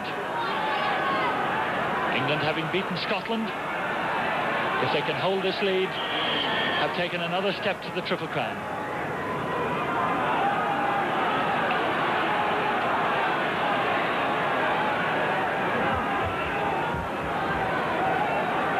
So then, just a minute into injury time. Another delay, more English relief. Steam rising up from those 16 forwards. McGrath puts in. Whelan's healed it. Duggan breaks, beats McGrath. McGrath tackled by Utley. England get it back and boot it anywhere clear. And the bounce comes into touch. Referee looks at his watch. Not calling play up yet. Whelan going to take the throw. There can't be very much more time left. 42 minutes gone. Whelan to throw.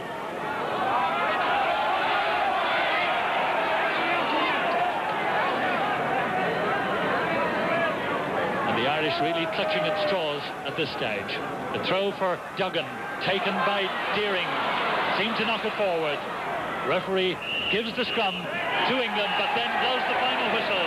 And England have at last ended the winning sequence of Ireland with that result. And that score came from Martin Cooper after 20 minutes of the second half, and on the run of play.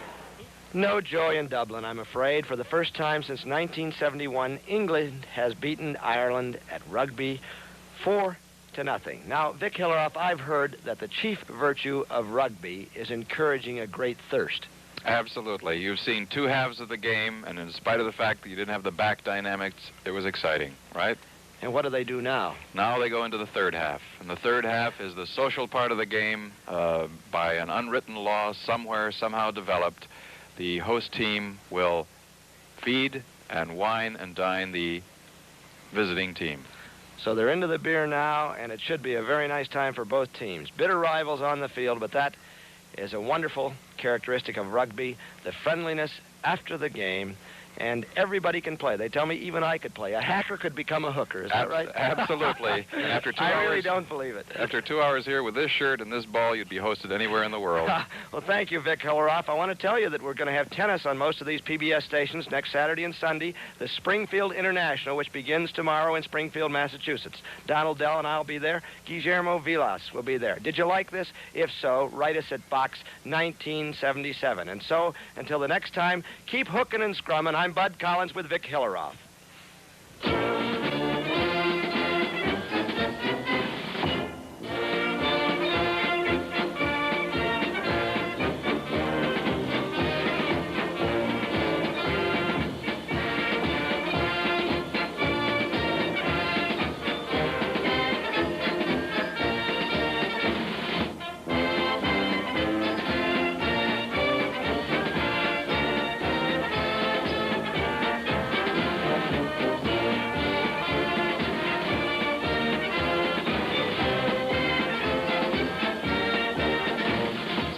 This program was made possible by grants from Aer Lingus and the Irish Tourist Bureau.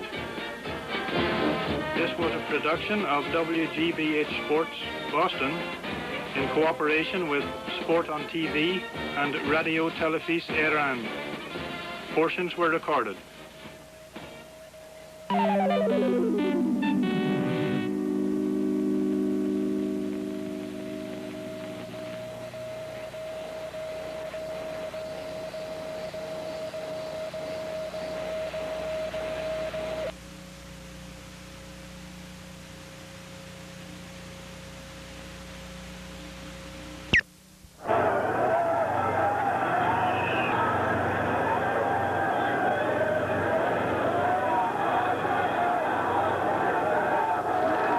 Georges Domerto of France handling this game, which he says is one of the great moments of his life. What can it produce? Just inside the 10-yard line.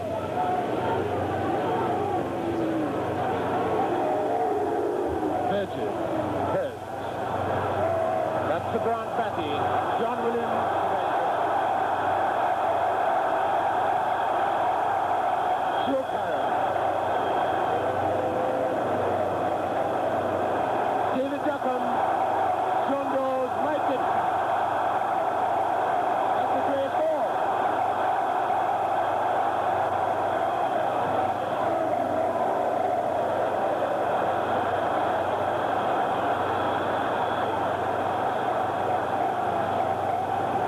Gibson man starts running early on. McBride trying to get. Wilkinson going. Williams again. Everyone was in.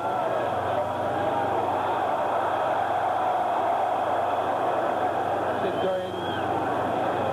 Very little support. Good tackle by Slattery Ireland. Almost on the halfway line. Kirkpatrick to Williams. This is great stuff. Phil Bennett covering. Chased by Alessisto. Brilliant. Oh, that's brilliant. John Williams. Brian Williams. Pulling. John Dawes. Great dummy. David. Tom David. The halfway line. Brilliant by Quinnell. This is Gareth Edwards. A dramatic start.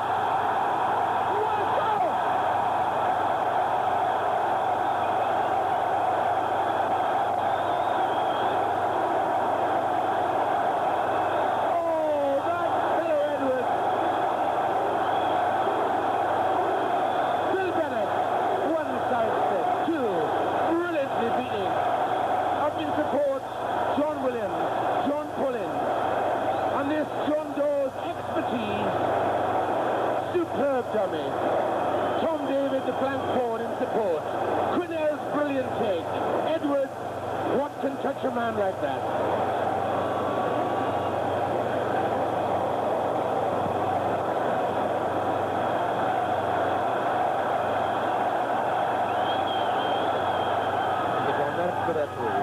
Going Burgess, Hurst, halfway line.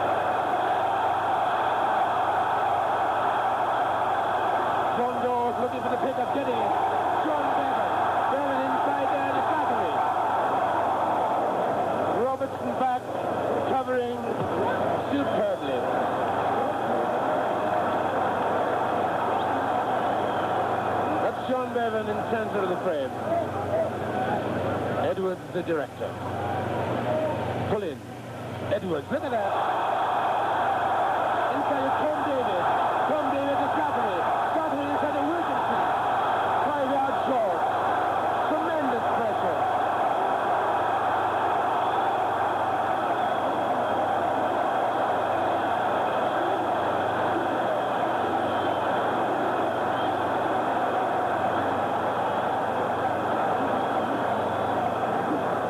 Deflection. Edwards, Bennett, Dawes, Gibson, Williams in the line, putting Duck in the way. The long runner. Oh, what a tackle that was.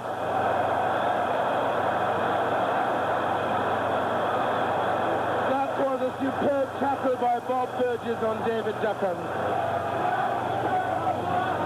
Good ball, Graham Whiting, Burgess, Hurst, Robertson, back east. It's a little too far for him, or is it? He keeps it in place brilliantly. The 25. A great tackle. Marvelous tackle by John Williams on Grant Batty. Whiting's deflection. Burgess, Hurst over the top. Robertson, nice piece of play. Joe Parham looking for Batty. Not a good one to take, but he did it brilliantly. Inside of Alistair Scarn. Whiting, the second row forward there. Bennett, number 10.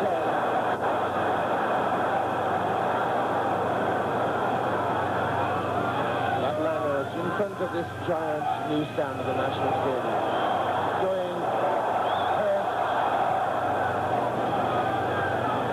Duckham on his own 25. A long way to go, but he's prepared.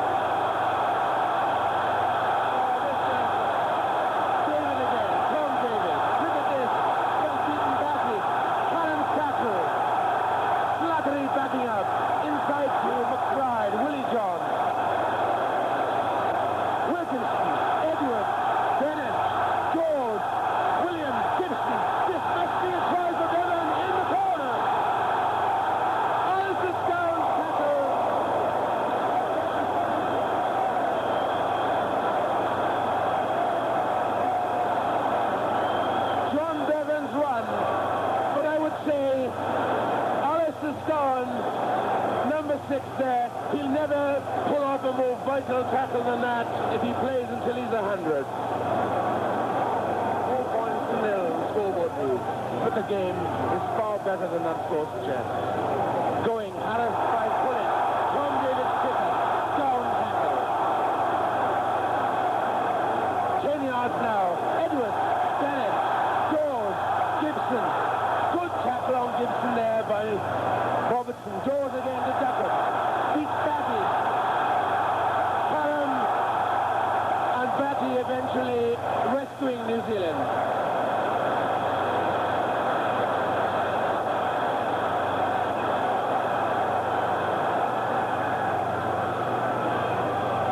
Scound going, Burgess, Robertson, but Williams with him. He's looking for the gap, almost getting Williams away.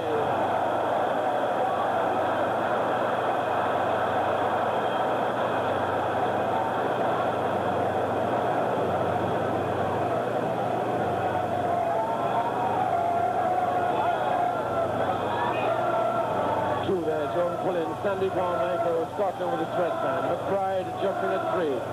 McLaughlin behind him. Beautiful deflection.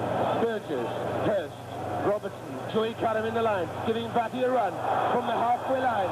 Gibson chasing. Batty running over the top. Bennett is covering.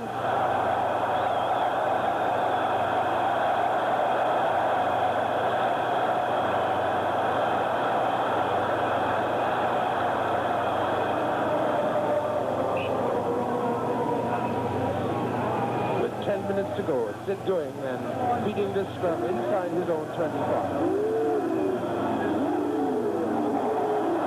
Good try for the Barbarians. Doing, Edwards, Slattery up. The Barbarians rucking is good.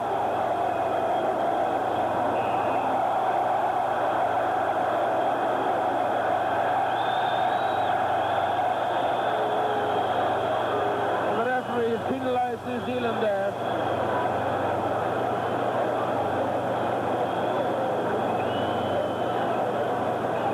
Not for the little flare-up between Edwards and Wiley, that was nothing. They were together. But for being on the wrong side of that ball, one assumes. Phil Bennett, who can kick, wasn't in his best kicking form for Wales. Can he do it for the Barbars?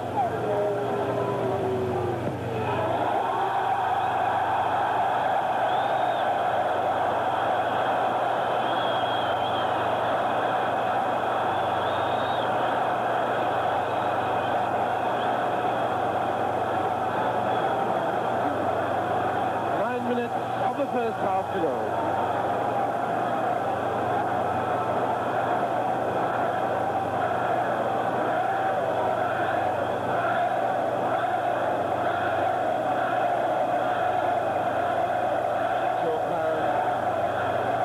Waiting up fast.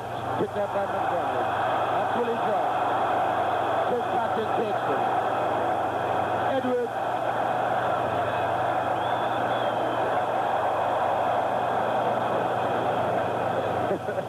Gareth Edwards telling his captain the wind pull that back in. You've got to have a little bit of daring in the scrum half. Bit of cheek as well. What a guy. That's the 10-yard line, the Barbarian 10-yard line. Those two men at the back, Stone and Slattery, been very busy all afternoon.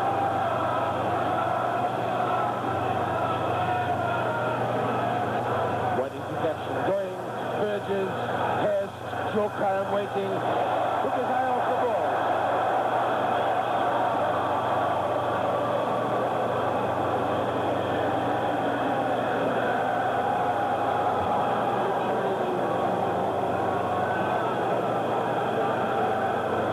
The halfway line then. Edwards for the Barbarians.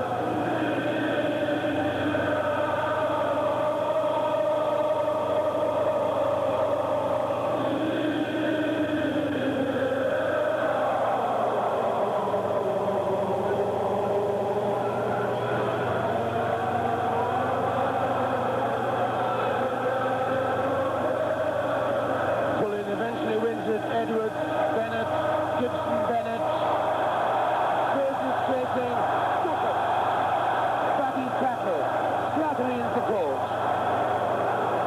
Whiting for New Zealand.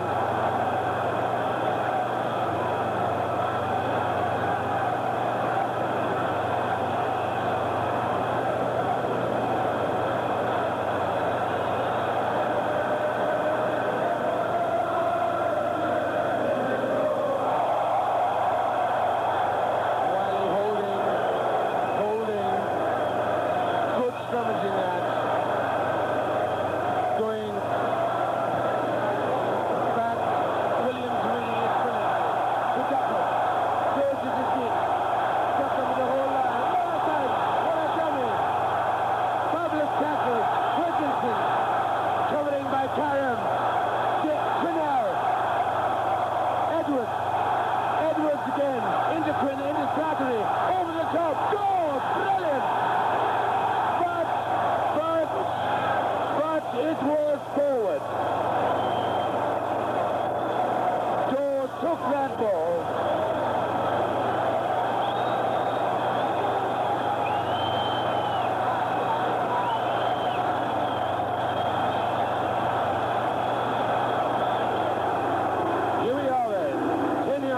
New Zealand line.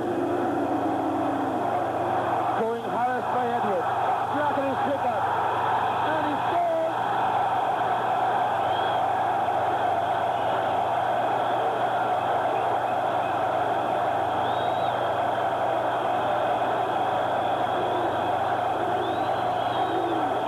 From that scrimmage, Edwards harassing going so to Slattery. That's the pickup. Held by Burgess, Brian Williams or Curran.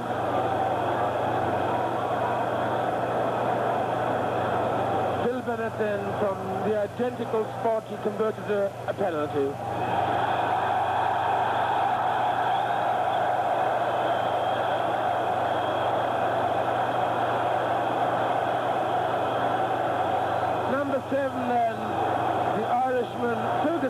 the scorer of the Barbarians' second try.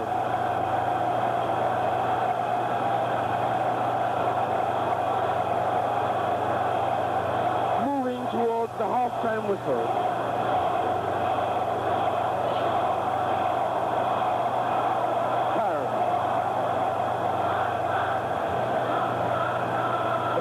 Touch. Edwards, what a pass to Gibson.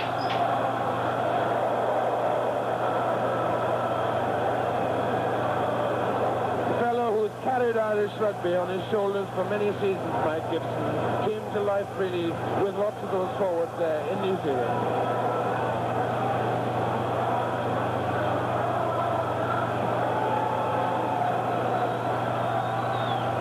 Good ball. Burgess.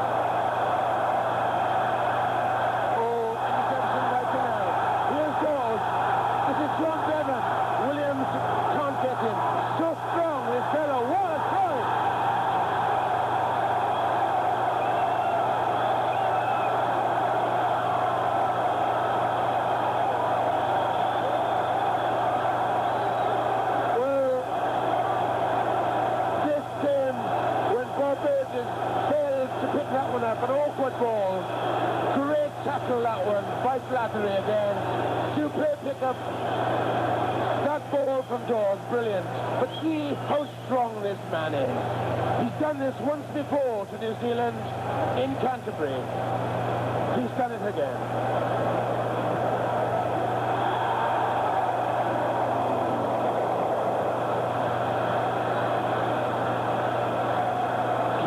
Came into this Barbarian team because Gerald Davies cried off this morning.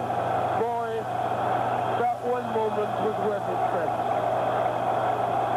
With an injury time in the first half.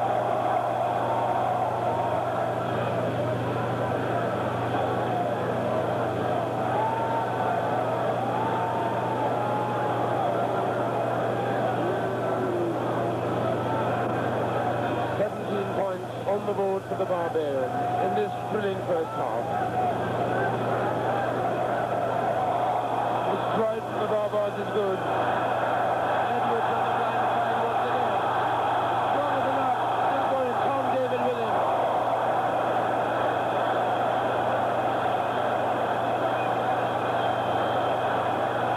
This fellow with the Red Sox there, number 6, Tom David. Not an international for Wales, a Barbarian today, his first game with the Barbars. He's been in every move, I think, so far. Going is good.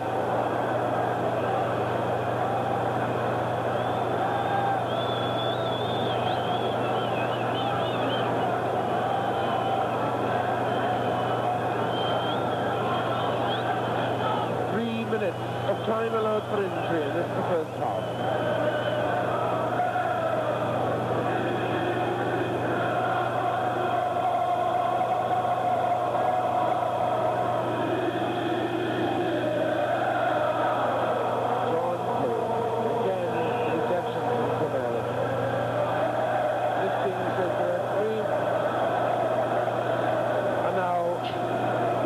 Run this one. The answer seems to be yes. Sid going. Burgess. Oh, he was tackled after he kicked the ball. The referee waiting and has penalised Curtis Flattery for tackling Burgess after he kicked the ball through.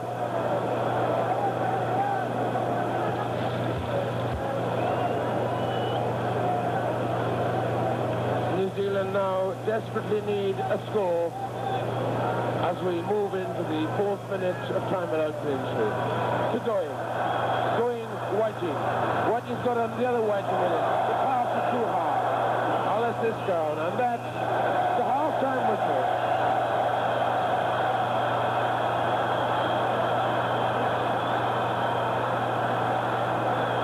A superb first half. John Doe doing for the Barbars what he did for the British Lions in New Zealand. On the scoreboard, 17 points to 0. Joe Kyle for New Zealand. Beautiful take by Whiteley. It was brilliant. Lampert was up there with him. Burgess took it well. A nasty one for John Williams on his own line. Stone is up. Kilpatrick. Oh, he lost it.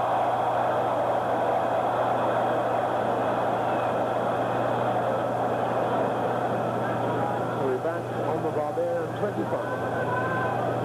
With Phil Bennett. Beautifully judged once again. The pick up there by Hamish McDonald. Slattery on the blind side. Devon is with him. Flats goes it alone. Bob Burgess looking for the gap, finding it. Edwards covering to John Williams. Karen poised. He's got no three-quarters with him, though. He had no other alternative than to hoist that one.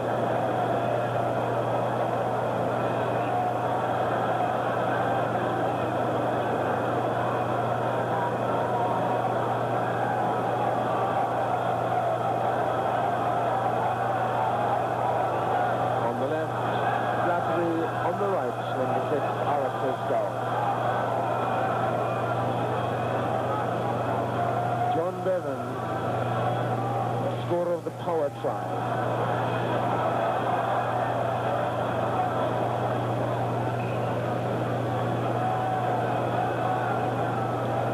Monsieur Georges Domet has had a very good match. He's allowed advantage. He's been unobtrusive.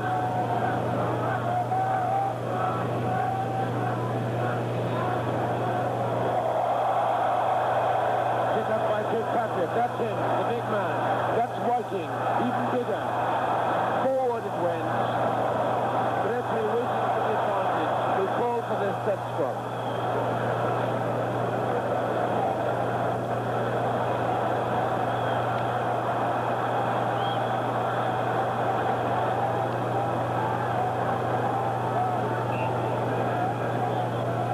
Things not quite going right in this first few minutes for the New Zealanders, who are on the attack.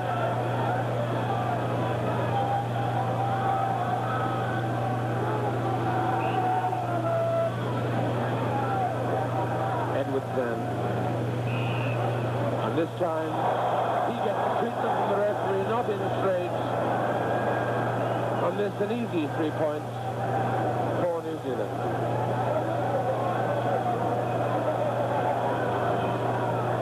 Some would say they should run it, but there's a long way to go in this game, and 3 points on the board could give you a little lift. And this probably is what's going through the mind of Ian Kilpatrick. Cam is kicking towards our camera just over the Taff River, the River Taff that runs alongside this ground.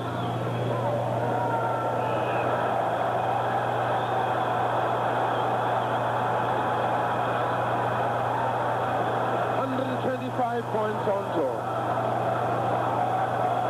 Still a big gap.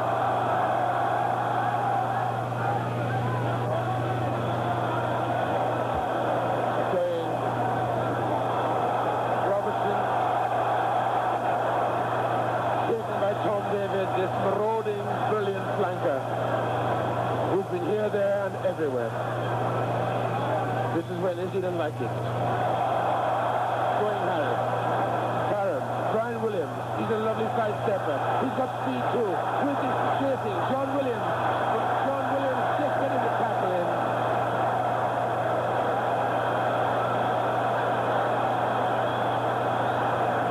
And we have an injury to Peter Whiting.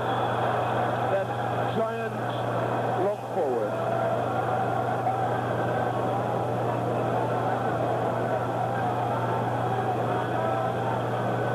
Two injuries, Sid going limping, and Whiting in trouble with his ankle too.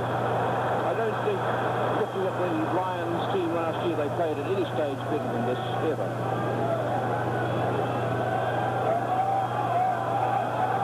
We've had 8 minutes of the second half, 17 points to 3 the score, and that's the Barbarians 25. Going Burgess brilliantly. First, this is Callum in the line, Williams in the line. How do you get there? He's got great speed. John Brady is in.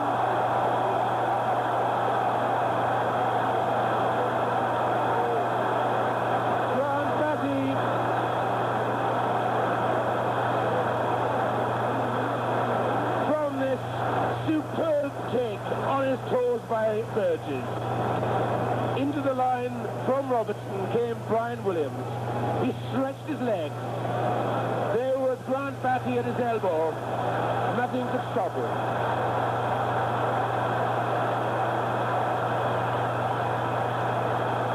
The little man's 16th try on tour. A vital one, too.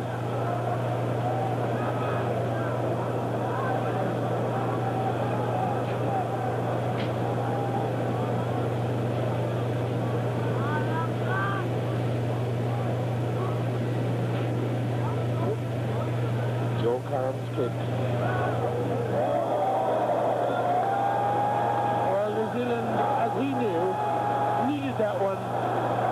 But now we can expect something from the New Zealand side. He set it off, Grant Batty. Can the rest of his team respond? Saturday's deflection.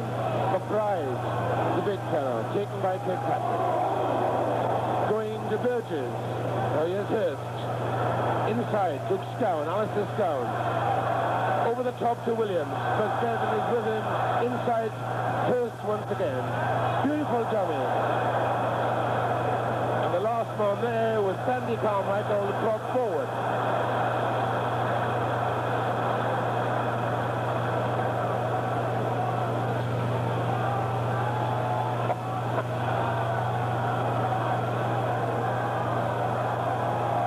Good.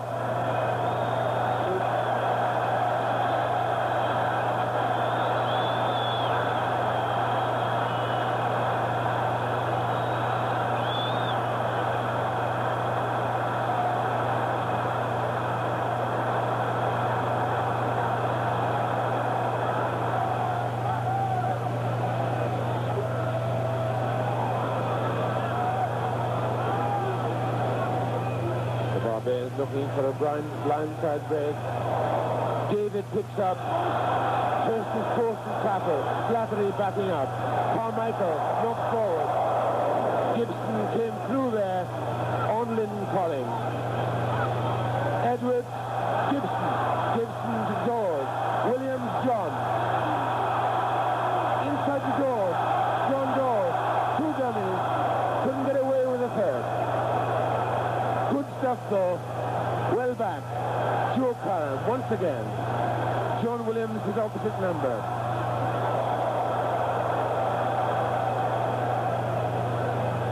Held by Whiting, Graham Whiting, to Collins. Burgess. Hurst. Robertson. Shaw checked him. Gibson. Hurst once again. Bob Burgess. Grant Batty.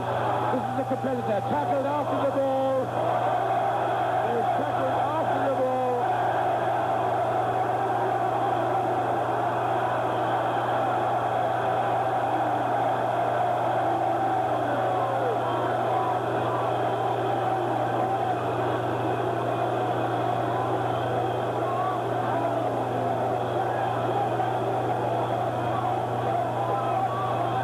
Batty certainly got hammered after he kicked that one ahead. A couple of yards late, one would have said.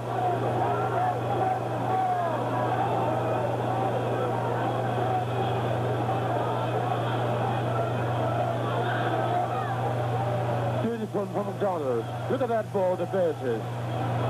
Robertson, Karam in the line. Robertson again. Juckham covering. Carmichael too, that's him. David is there, setting up his own ruck. On the Barbar side, Quinnell, John Williams.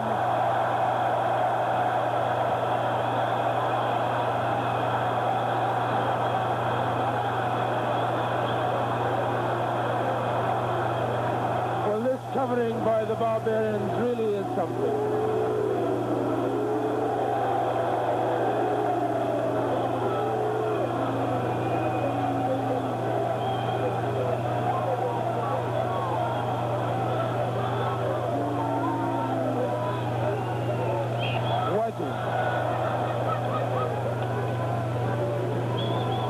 Barbarian ball.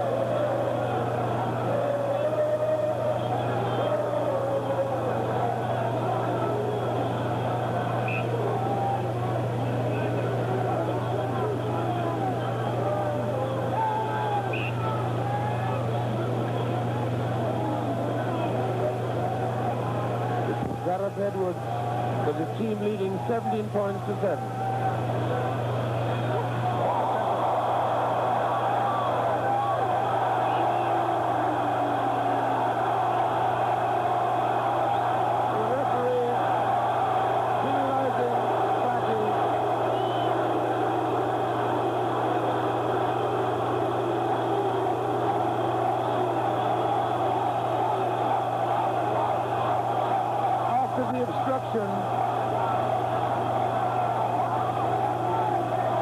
Retaliating, the referee penalising him, the Barbarians on the attack. Slattery to Williams.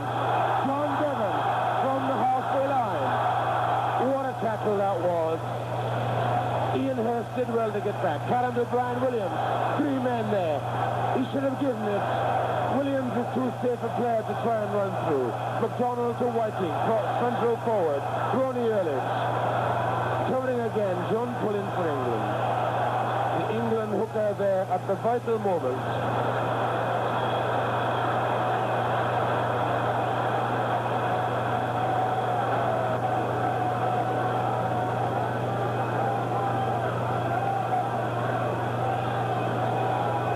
Calling Burgess into the line comes Brian Williams.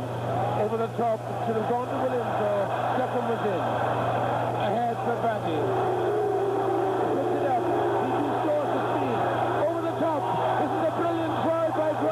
He picks it up.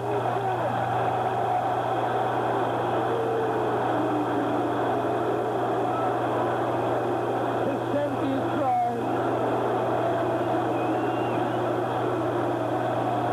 Superb pass from Colling. Burgess. Williams into the line. Should have gone to him, really. But it was made by that beautiful chip ahead and by this fellow's pace. Beating John Dawes. John Williams too. Not many wings can control like that. Receiving some treatment from the crowd because of a little scrap he had early on. But nothing can detract from a try like that.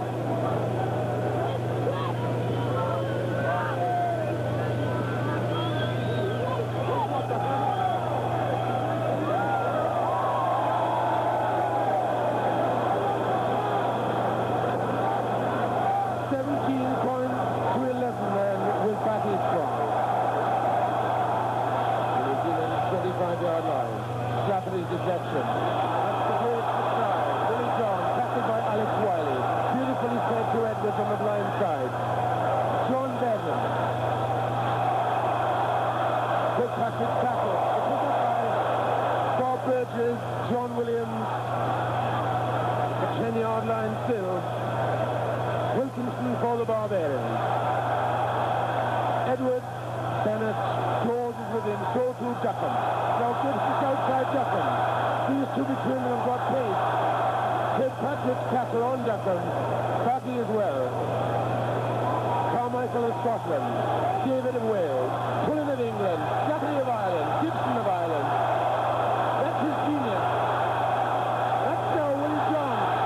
John David of Wales. Joe Collins tackle, and it went forward.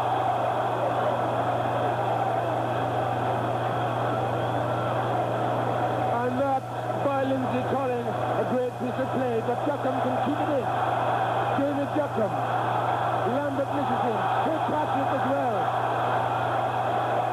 Collins was in that again. Derek Quinnell. Dawes. Williams. Gibson.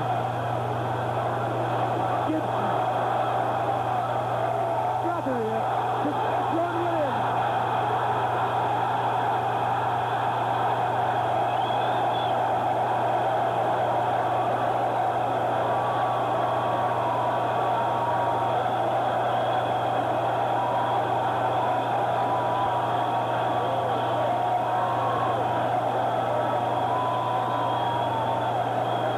That was David Duckham. How eventually the Barbars refused to let this ball die. Dawes, Williams, Gibson, they're not content. Gibson having done his job. Williams was outside Slattery and his sidestep beat Karam. And Batty's despairing tackle.